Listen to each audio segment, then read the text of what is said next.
স্বাধীনতার এত বছর পর রেল মানচিত্রে যুক্ত হয়ে গেল মিজোরামের রাজধানী আইজল। আসাম সীমান্ত ঘেঁষা একটি স্টেশন ভৈরবী অবশ্য ছিল বহু বছর ধরে।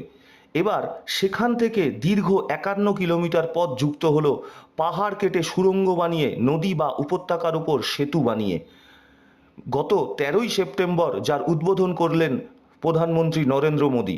ভৈরবী থেকে সাইরাং হচ্ছে গিয়ে 51.38 কিলোমিটার এবং সেখানে আপনার 48টা টানেলস আছে এবং 142টা ব্রিজ আছে, যার মধ্যে 55টা হচ্ছে গিয়ে মেজর ব্রিজ। তো আমরা ভাবছি যে 1 ঘন্টার মধ্যেই বা 1.5 ঘন্টার মধ্যেই আমরা ভৈরবী থেকে সাইরাং এসে পৌঁছে যেতে পারবো।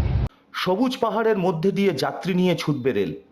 প্রকল্প শুরুর পর দীর্ঘ ২৬ বছরের অপেক্ষা অবশেষে নানা প্রতিকূলতাকে জয় করে ভৈরবী থেকে 51 কিলোমিটার সাইরাং অবধি ছুটল যাত্রীবাহী ট্রেন।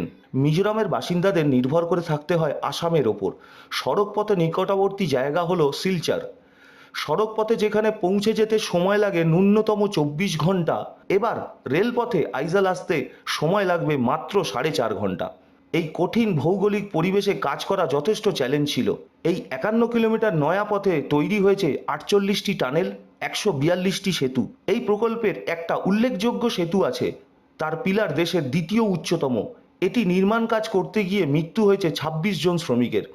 এই রেল প্রকল্প অর্থনৈতিক দিক থেকে লাভজনক করতে চলেছে উত্তর পূর্ব ভারতকে।